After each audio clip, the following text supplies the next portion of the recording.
요한계시록 2장 8절에서 11절까지의 말씀입니다.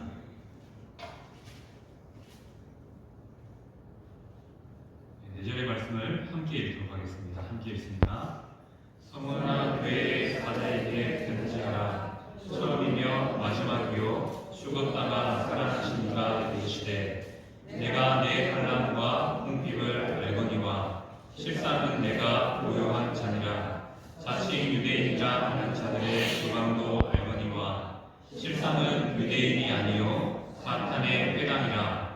너는 장차 받을 고난을 두려워하지 말라. 볼지어다 마귀가 장차 너희 가운데에서 몇 사람을 옥에 던져 시험을 받게 하리니 너희가 10일 동안 환난을 받으리라. 내가 죽도록 충성하라. 그리하면 내가 생명의 간을 내게 주리라. 피 있는 자는 성령이 교회들에게 하시는 말씀을 들을지어다. 이 잃은 자는 둘째 사망의 해를 받지 아니하리라. 아멘. 한국교회는 고난을 통해서 성장했다라고 말씀드릴 수 있습니다. 특별히 한국교회 하나님께서는 놀라운 부흥을 주시고 그 이후에 바로 일제의 지배 아래 놓이게 되는 신앙이 핍박받는 그러한 환경들을 허락하셨습니다. 그 하락 가운데 가장 중심에 있었던 것이 어떻게 보면 신사, 일본의 신을 섬기는 그러한 일들이었습니다. 이 일에 가장 적극적으로 반대했던 인물 중에 한 명이 우리가 잘 아는 주기철 목사님이십니다. 주기철 목사님은 1926년 평양신학교를 졸업하고 이제 사역자로서의 사역을 감당하게 되었습니다. 부산 초량교회, 마산 음창교회를 거치면서 일제 아래 신사참배 반대 운동을 펼쳤습니다. 이 일로 말미암아 이 경상도의 부산과 마산에서는 더 이상 그 인물, 신사참배를 반대하는 주기철 목사님을 받아들일 수 있는 교회가 없어서 그가 선택한 길이 바로 평양에 있는 산정형 교회를 향하게 됩니다. 일제 지배 아래서 일제의 핍박을 받는 이 목사님을 쉽게 많은 교회가 받아들일 수가 없었습니다. 그럼에도 불구하고 평양의 상정형 교회는 이러한 상황의 가운데 있는 주기철 목사님을 받아주고 또 사역에 또 동참시켜 주셨습니다. 하지만 목사님은 이미 신사참배와 엮여있기 때문에 산정형 교회에서의 사역이 온전치 못했습니다. 늘 옥으로 잡혀 들어가서 옥살이가 반복되는 삶을 살았습니다. 그렇게 그의 삶은 신사참배 반대로 말미암아 늘 불안 가운데 있던 삶이었습니다. 그리고 그렇게 감옥을 전전하다가 강복을 4달 앞두고 하나님께서 그의 생명을 치하여 가셨습니다. 그래서 우리 한국교회의 순교자의 이름에 그의 이름을 올리게 되었습니다. 특별히 우리가 주기철 목사님을 생각하면 유명한 단어가 있죠. 무엇입니까? 일사가고. 일사가고의 믿음에 대해서 알 수 있습니다. 주기철 목사님은 신사참배와 함께 그가 옥살이하면서 5가지의 기도 제목이 있었습니다. 자신의 믿음을 지키기 위해서 죽음이라는 이 권세, 공포를 이길 수 있는 힘을 달라고 하나님께 기도했습니다. 그리고 신사참배로 말미암아 반복되는 그 고문 가운데 장기간의 고난을 견디게 해달라고 기도했습니다. 또한 자신의 옥살이로 말미암아 남겨진 노모와 처와 자식을 하나님께 맡기며 하나님 돌보아달라고 기도했습니다. 그리고 그의 인생이 의에 살고 의에 죽게 해달라고 기도했죠. 그리고 마지막 내 영혼을 하나님께 맡깁니다 라고 기도했습니다. 그런 생전에 이렇게 기도함을 통해서 자신의 믿음을 저버리지 않으려고 노력했습니다. 특별히 일제라는 그런 핍박 아래서 자신의 믿음이 흔들릴까봐 늘 이러한 기도 제목을 가지고 기도했던 그러한 주기철 목사님의 신앙을 바라보게 됩니다. 하나하나가 다 믿음을 지키기 위한 그의 결단이 담긴 기도의 제목이었습니다. 이러한 제목들을 보면 지금 살아가는 우리의 시대에 우리의 신앙을 바라보면 조금 부끄럽습니다. 우리가 죽음까지 각오하면서 우리는 예수님을 믿고 있는가? 또 여러 가지 상황 가운데서 이겨내서 우리의 믿음을 지켜내고 있는가? 라는 것들을 생각해 보게 됩니다. 하나하나 생각해 보면 다 부끄러운 우리의 모습을 발견하게 됩니다. 그럼에도 불구하고 오늘 이 이야기를 통해 시작하는 이유는 간단합니다. 오늘 말씀은 이렇게 우리에게 말씀하고 있습니다. 우리의 생이 다하는 그날까지 신앙을 지켜서 결국 하나님이 주시는 생명의 면류관을 얻자라는 요지로 오늘 주신 말씀을 다 함께 살펴보고자 합니다. 자, 요한계시록의 말씀은 어렵습니다. 왜 어렵습니까? 내용들이 비유가 많고 또 그 상황들이 우리와의 상황과 맞지 않기 때문에 읽으면 읽을수록 이게 무슨 말일까? 라고 생각이 드는 것이 바로 요한계시록입니다. 요한계시록이 어렵기 때문에 우리가 잘 아는 신앙의 선배였던 칼빈도 요한계시록과 다니엘서는 주석을 쓰지 못한 채 그의 생애를 다 하게 되었습니다.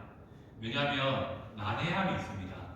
그래서 그 난해함 때문에 많은 이단들이 요한계시록의 말씀을 바탕으로 내가 그다, 내가 기다리던 그러한 재림주다라고 주장하기도 합니다. 그만큼 어떻게 보면 요한계시록의 말씀은 해석상의 주의가 요하는 말씀입니다. 그럼에도 불구하고 요한계시록의 앞부분의 말씀들, 특별히 7 교회에게 주신 그 편지의 내용들은 그래도 비교적 요한계시록상에서 이해하기 쉬운 부분에 있는 말씀입니다. 특별히 오늘 우리 함께 읽었던 본문 중에 우리가 잘 아는 말씀이 있죠. 내가 죽도록 충성하라. 그리하면 내가 생명의 간을 내게 주리라. 라는 이 말씀을 우리는 너무나 잘 알고 있습니다. 우리는 오늘 이 말씀을 중심으로 오늘 본문의 내용 전체의 말씀을 통해서 하나님께서 우리에게 원하시는 것이 무엇인지 또 우리는 어떻게 살아야 될지를 함께 살펴보고자 합니다. 먼저 오늘 본문의 배경을 살펴보고자 합니다.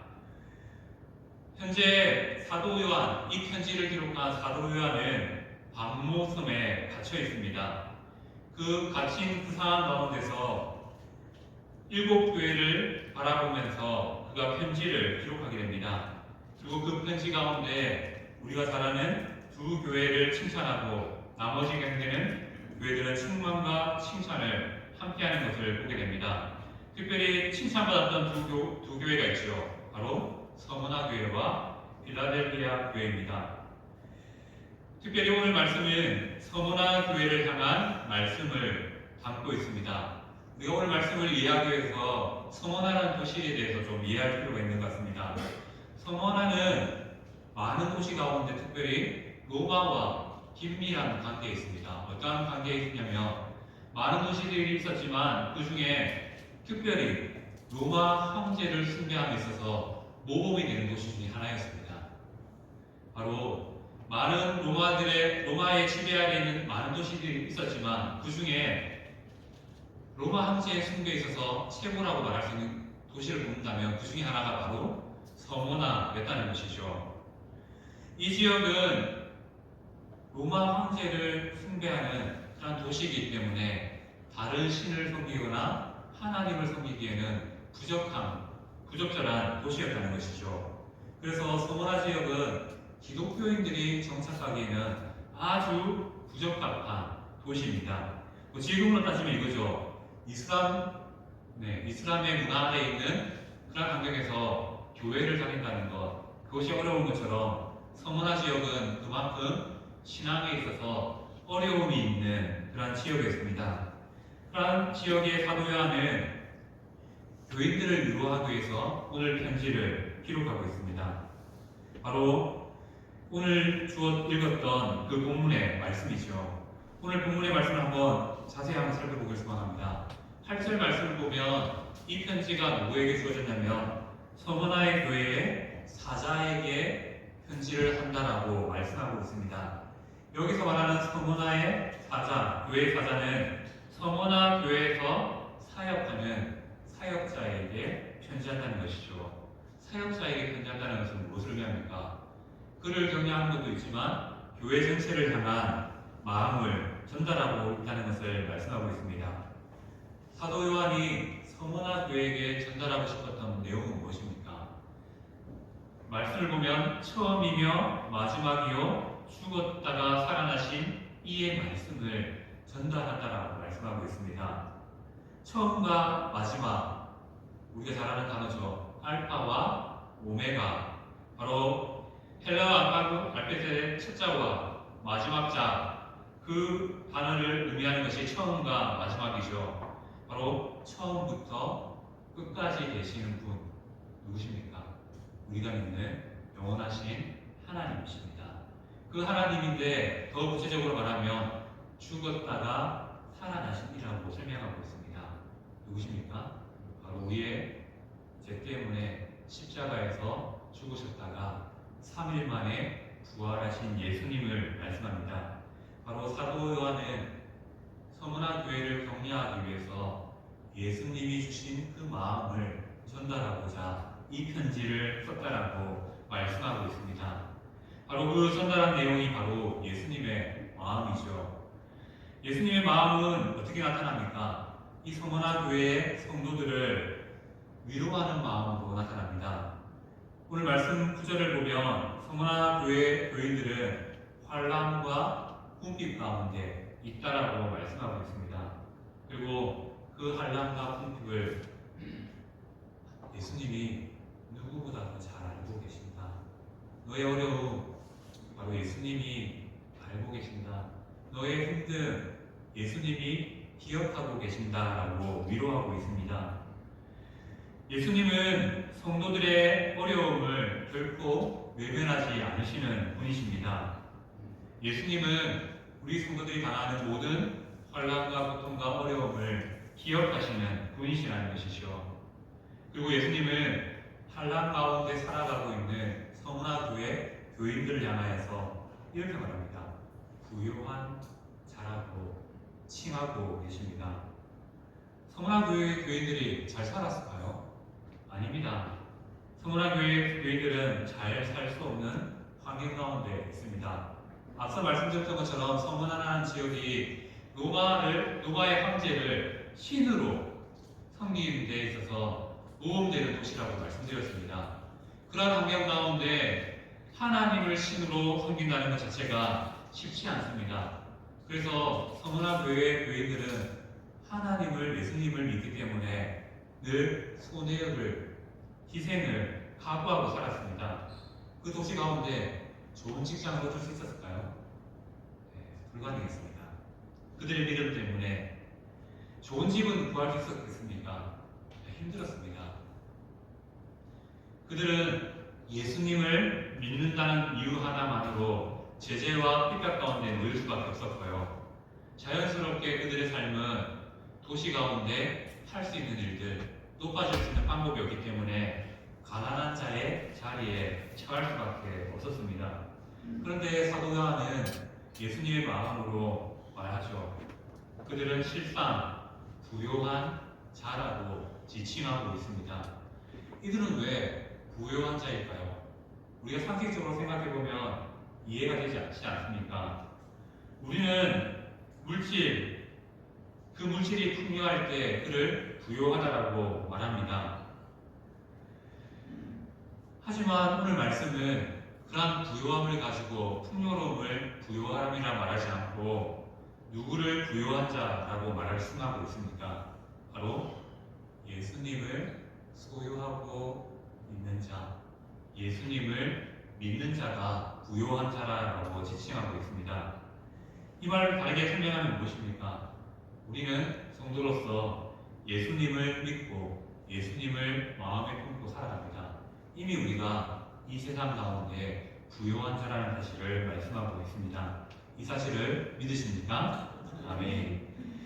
우리는 남들보다 돈이 없어도, 좋은 직장을 갖지 못해도, 좋은 집을 소유하지 못해도, 믿음 가운데 힘든 상황 가운데 있어도요, 우리는 이미 예수님의 칭함대로 부요한 자라는 사실을 깨달아야 됩니다.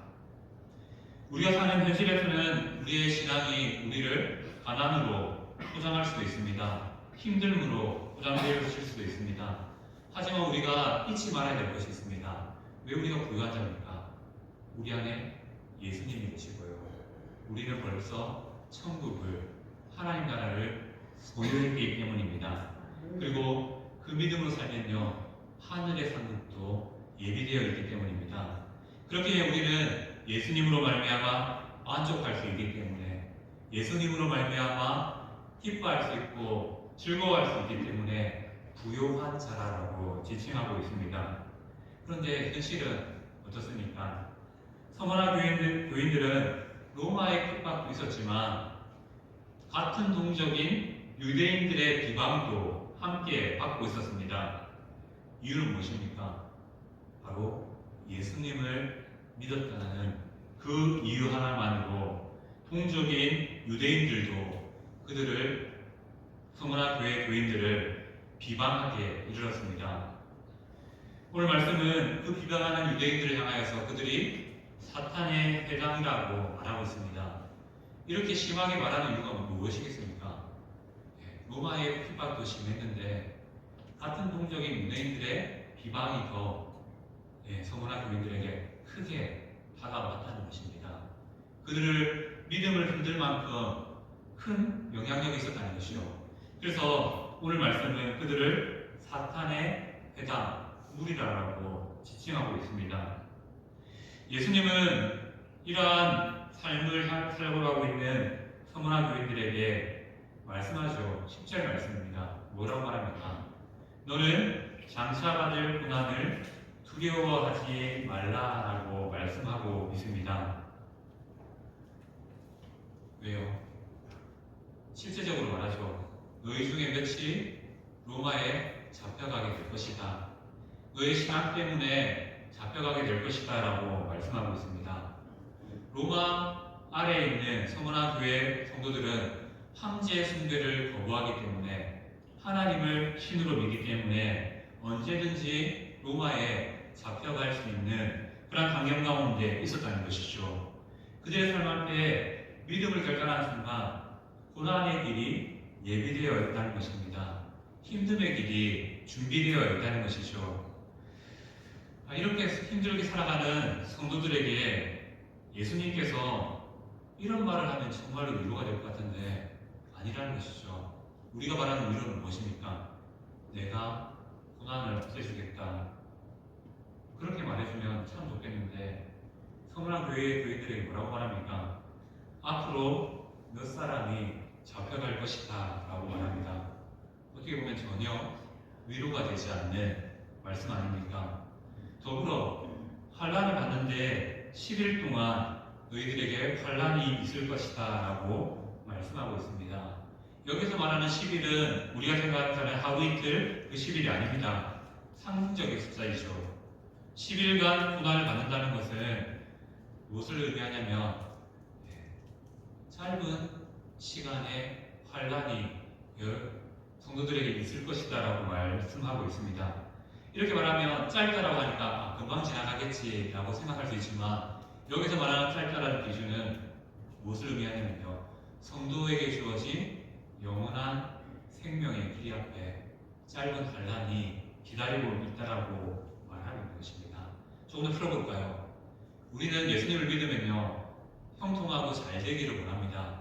하지만 예수님을 믿는 순간 성도에게는 고난의 길이 준비되어 있다는 것을 오늘 말씀은 우리에게 말씀하고 있는 것이죠. 고난은 어떻게 일어나냐고요? 바로 우리가 예수님을 믿기 때문에 우리의 삶에 여러 가지의 문제의 모습들로 나타난다라고 말씀하고 있습니다. 다르게 말하면요, 예수님을 믿는 것은 바로 고난을 함께하는 삶이라는 것을 말씀하고 있습니다. 전혀 위로가 되지 않죠. 서머나 교회 교인의 입장에서 사도 요한의 말씀이, 예수님의 말씀이 너희가 고난이 꼭 끝날 거야, 너는 잘 될 거야, 너희는 평양 가운데 거할 거야 라고 말하면 정말 위로가 될 것 같은데, 그렇게 힘들게 믿고 있는데 오히려 그 믿음 위에 너희가 몇 명씩 잡혀갈 것이고 너의 환난은 계속될 거야 라고 말하고 있습니다. 전혀 위로가 되지 않는 그러한 말씀을 듣게 됩니다. 그리고 그 고난과 함께 그러한 말씀과 함께 우리가 잘 알고 있는 말씀이 선포됩니다. 무엇입니까? 내가 죽도록 충성하라. 그리하면 내가 생명의 간을 내게 주리라 라는 말씀입니다. 자, 우리 이 말씀 많이 들어보셨죠? 특별히 우리가 임직식 할 때 또 많이 듣는 본문의 말씀이기도 합니다. 어느 정도 교회에 출석한 성도라면 이 말씀, 앞에 말씀은 잘 안 보게 되지만 뒤에 이 하반절에 있는 이 말씀은 많이 듣고 설교로도 들었을 것입니다. 특별히 이 말씀은 죽도록 충성하다 이 말씀의 핵심을 두고 전달하는 경우가 많습니다.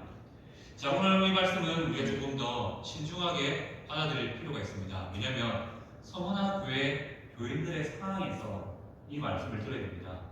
서머나 교회 교인들의 상황은 무엇입니까?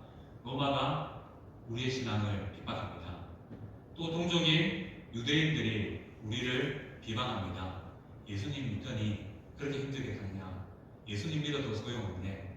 예수님 믿어도 그것밖에 못하냐? 라고 비방한다는 것이죠.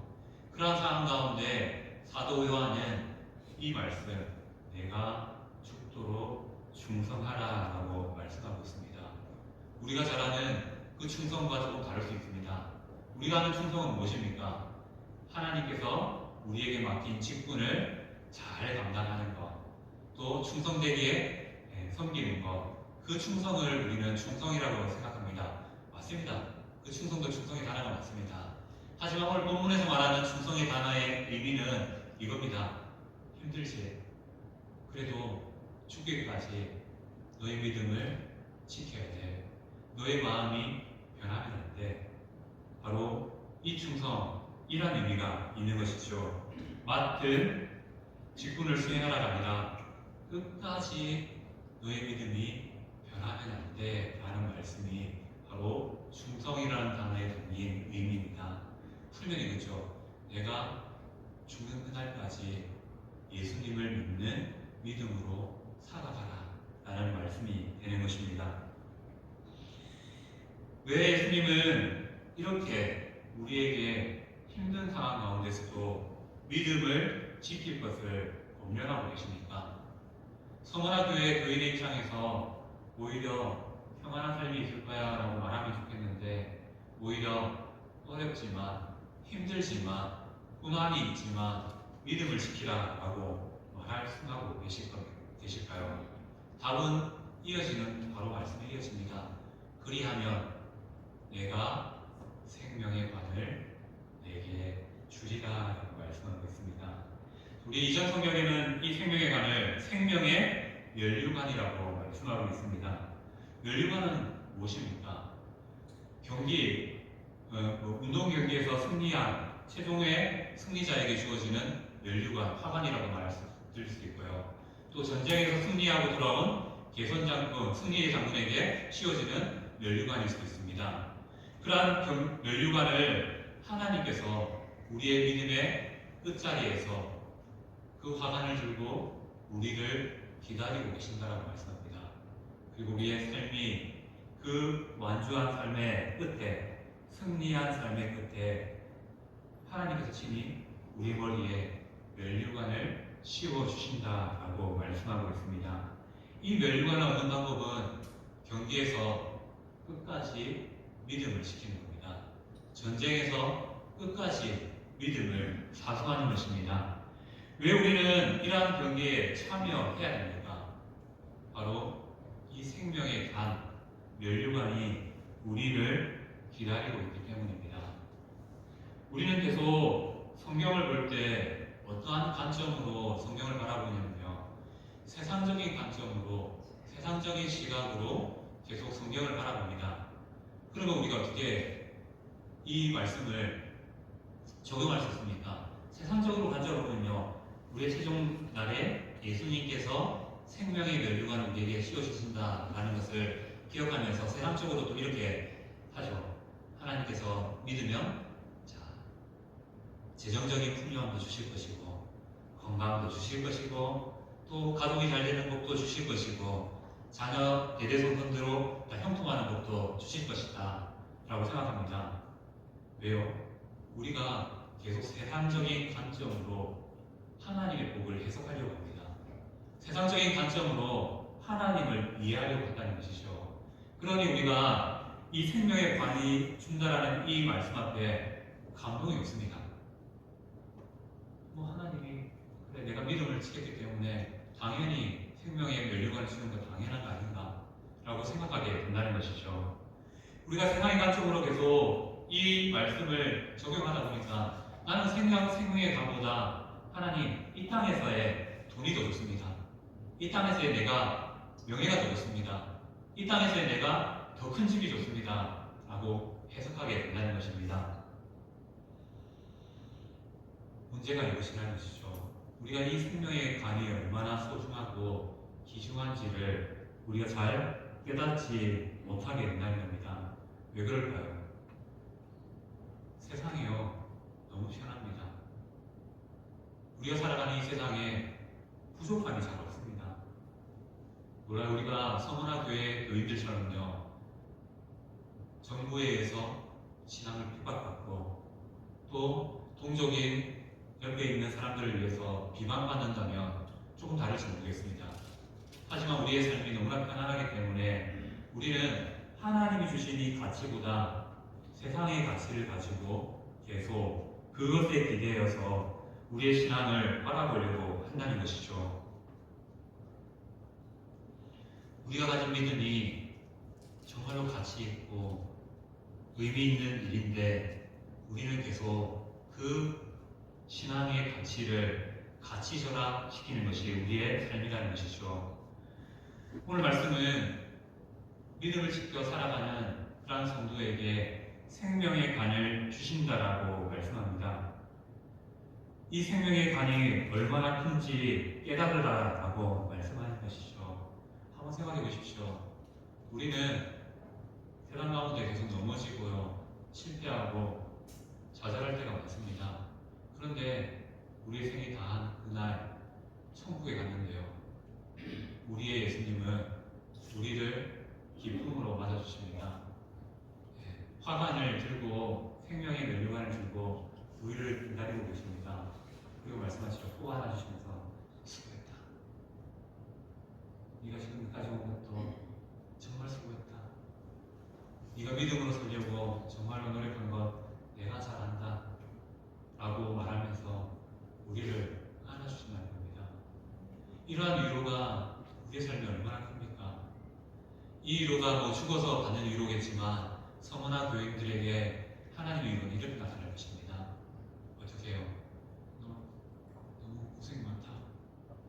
너 이렇게 생명을 걸고 나를 믿고 있는 거 너무나 잘한다. 내게 줄 수 있는 것은 하나님 나라에서의 영원한 생명밖에 없구나. 이 생명 너에게 줄게. 이렇게 하나님께서 서문화 교회 교인들을 위로하고 계신 겁니다. 그렇기 때문에 서문화 교회는요, 이 생명의 위로가 있기 때문에 눈앞에 닥친 고난이 더 이상 고난이 아니라 오히려 하나님을 더 붙잡게 되는 그러한 과정과 자리가 된다는 것을 말씀하고 있습니다. 사단은 언제나 성도를 무너뜨리려고 하죠. 교회의 리더를 윤리적인 문제를 일으켜서 교회를 흔들어버리고 그 교회를 통해서 많은 성도들이 교회를 이탈하게 만들기도 합니다. 또한 사단은 교회의 분열을 주장하죠. 정치적인 문제로, 사상적인 문제로 신념을 따라서 교회가 하나 되지 못하게 만들어버립니다. 그리고 성도들을 교회로부터 멀어지게 만들기 위해서 혈안이 된 것이 바로 사단입니다. 교회 내 관계에서도 사단은 사이에 들어와서 서로를 의심하고 서로를 불평하게 만들기 통해서 교회가 교회되지 못하도록 계속 방해하고 믿음을 흔들고 믿음을 지키지 못하도록 만들어 버린다는 것이죠. 그리고 그것뿐입니까? 이 땅에 이단을 일으켜서 교회를 교회되지 못하게, 바른 길로 가지 못하게 만듭니다. 그것뿐입니까? 우리가 믿음으로 살려고 하면요, 핍박이 어디서 옵니까? 가장 가까운 데서부터 시작됩니다. 나는 잘 믿고 싶은데 가족들이 우리의 신앙을 그렇게 내버려두지 않습니다. 나는 예수님 잘 믿고 싶은데 우리 눈앞에 있는 다양한 매체들은 어떻게 합니까? 오히려 성경을 볼 때보다 더 큰 기쁨과 쾌락을 줌을 통해서 그것보다 세상이 그렇다? 그것보다 이게 더 재밌다 라고 말씀한다는 것입니다. 정말로 안타까운 것이 하나는 무엇이냐면요, 최근에 경험하신 분들이 있을 겁니다. 핸드폰 틀면 영상들이 있습니다. 짧은 영상들이 많이 들어오죠. 그 짧은 영상들이 자극이 대단합니다. 그래서 젊은 사람들은 도파민 충전하기 위해서 영상들을 본다라고 말합니다. 왜냐하면 짧은데 충격이 커요.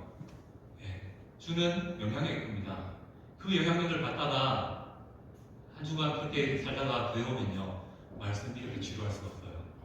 말씀이 이렇게 힘들 수 없습니다. 왜냐하면 짧게 오던 그런 충격들과 만족들과 쾌락들이 있었는데 그 쾌락들을 교회 오면요, 제공받지 못하는 경우가 참 많다는 겁니다. 그렇게 우리가 하나님으로부터 멀어지게 만드는 환경 속에 살아가고 있다는 겁니다. 세상에 좋은 것 얼마나 많습니까? 특별히 우리가 환경들이, 상황들이 편안해지면서 좋은 것들이 정말 많더라고요. 교회에서 주는 기쁨보다 세상에서 주는 기쁨이 더 큰 것들이 너무 많은 그런 시대를 살아갑니다. 그래서 저는 이렇게 생각합니다. 차라리 우리가 일제시대나 서문화교회 같은 생활 가운데서 믿었더라면 우리가 더 믿음을 잘 지킬 수 있지 않을까, 우리가 더 굳건한 믿음으로 살아갈 수 있지 않았을까라고 생각해 봅니다. 왜요? 우리는 서문화교회의 상황보다 일제의 신앙생활하던 성도들의 상황보다 더 많은 유혹과 환경 가운데, 사단의 유혹 가운데 서 있기 때문입니다. 그러한 우리에게 오늘 말씀은 말씀하신 것이죠. 내 믿음을 지켜야 되는데 그 믿음은 내 생이 다하는 날까지 지켜야 된다라고 말씀합니다. 그리고 하나님이 주시는 생명의 간을, 영생을 바라보면서 살아라라고 말씀하고 있습니다. 오늘 읽었던 마지막 말씀은 귀 있는 자는 성령이 교회들에게 하시는 말씀을 들으라고 말씀하고 있습니다. 여기서 귀 있는 자가 무엇이겠습니까? 예수님을 믿는 믿음을 가진 자들은 이 말씀을 들으라고 말씀하고 있습니다. 하나님께서는 믿음을 지킨 자에게 생명의 관을 주실 뿐만 아니라 11절 말씀처럼 둘째 사망의 해를 받지 않게 하신다라고 약속하십니다. 사람에게는 두 번의 죽음이 있다는 것이죠. 첫 번째 죽음은 무엇입니까? 우리의 육신이 죽게 되는 그 죽음을 의미합니다. 나이가 다해 혹은 병으로 인해 또 사고로 인해 죽게 되는 죽음이 있습니다. 그리고 또 두 번째 사망이 우리에게 기다리고 있습니다. 이 사망은 죽음이라는 것보다 영원한 삶에 주어지는 것입니다. 무엇입니까? 바로 믿음 없이 살아가면요, 믿음을 잃고 살아가면 두 번째 사망, 지옥에서의 영원한 벌이 우리를 기다리고 있다는 것을 말씀하고 있습니다. 하지만 믿음을 지킨 자에게는요, 이 벌이 아니라 하나님이 주신 그 나라에서의 영원한 생명이 주어진다라고 말씀하고 있습니다. 바로 우리가 믿음을 지키라는 그 노력이 아무것도 아닌 것 같지만 천국을 약속받고 바로 영원한 생명을 보장받는 길이라는 사실을 말씀하고 있습니다. 늘푸른교회 성도님들, 어떻게 보면 앞서 말씀드렸던 것처럼 지금 우리의 시대는 믿음을 지킴에 있어서 참 힘든 시대라고 생각합니다. 생각되어집니다. 너무 편하기 때문에 어떻게 보면 우리의 믿음을 점검하기도 힘들고요. 붙잡기도 힘듭니다. 대중에 있을 수도 있지만 내가 교회 다닌다고 우리를 핍박하는 사람들이 많습니까? 참 많지 않을 것 같습니다. 예전처럼 많지 않습니다. 직장 가서 술 안 마신다라고 뭐라는 사람도 굉장히 많지는 않습니다. 그렇게 우리가 믿음을 지키고 살려고 하면서 오는 그 문제 앞에 우리를 핍박하고 비방하는 사람도 많지 않습니다. 오히려 너는 그냥 기독교 문화에 속한 사람이구나라고 인정해주는 사회 가운데 살아갑니다. 문제는 무엇입니까? 이러한 우리를 자극하는 자극들이 없으니까 우리가 자칫하면 믿음에서 이탈되기 쉽다는 겁니다. 우리가 교회 안에 있지만 예수님을 믿는 그 믿음이 흔들리고 확신이 없기에 만들어지기 참 쉽다는 것이죠. 그리고 세상은 계속 속삭이죠. 그것보다 좋은 거 많다? 그 교회 생활은 적당히 하는 다 적당히 하면 되지 않느냐라고 속삭입니다. 그럼 우리에게 오늘 말씀은 우리에게 하나님의 마음을 전달합니다. 우리의 믿음은요, 끝까지 죽기까지 지켜내가는 것이 우리의 믿음이 되어야 된다는 것입니다. 우리의 성도의 삶은 세상에 좋은 것들이 많겠지만 그것을 바라는 것이 아니라 천국의 영원한 생명을 바라보면서 살아가는 삶이라고 말씀하고 있습니다. 그리고 그 삶을 매일매일 삶 가운데 하나님이 주시는 위로로 맛보며 살아야 된다라고 말씀하고 있습니다. 우리의 삶 참 보잘것없지만 천국에서의 우리의 삶 너무나 영광스럽습니다. 하나님께서 보잘것없는 내 삶을 박수치며 환영해 주실 것입니다. 영원한 땅을 씌워 주실 것입니다. 하나님이시니 나를 그렇게 대접해 주신다는 것이죠. 감동이 되지 않습니까? 위로가 되지 않습니까? 우리 삶 길지 않습니다. 세상에서 주는 잠시의 쾌락보다 영원한 하나님 나라에서 주시는 영원한 생명을 바라볼 수 있는 그런 믿음이 우리에게 갖춰지길 간절히 소망합니다. 세상의 가치보다 하나님이 주시는 그 가치가 더 클미 우리의 삶에 와닿기를 간절히 소망합니다. 믿음이 무너지는 것 한순간입니다. 우리가 타협하고요. 잠시 내려놓으면 그 믿음이 바로 바닥까지 내려가게 됩니다. 하지만 우리가 작은 것 하나 지키려고요. 결단하면요. 그것이 우리의 믿음을 지키는 비결이 되고 힘이 될 것입니다. 간단한 예로 우리가 이 예배의 자리를 결단하는 것. 그게 아무것도 아닌 것 같지만 그 믿음이 우리를 영혼까지 인도하는 믿음이 될 것입니다. 내 생애가 가는 그날까지 흔들리지 않는 믿음이 될 것입니다. 하나님께서 원하시는 믿음은 바로 이것입니다. 거창하게 내가 저기 성교지 가서 죽어라 그런 게 아니라 삶의 자리에서 하나님을 늘 기억하며 살려고 내 시간을 하나님께 떼어놓고 드리는 그런 믿음을 원하신다는 것이죠. 그 믿음을 지키는 일에 함께 동참할 수 있는 우리 성도님 되시기를 소망합니다. 그리고 이 자리를 지키는 믿음이 우리를 영원한 생명으로 인도하는 영원한 기쁨으로 만족시켜 주시는 그런 힘이 주어지는 자리라는 사실을 기억하시길 바랍니다. 아멘.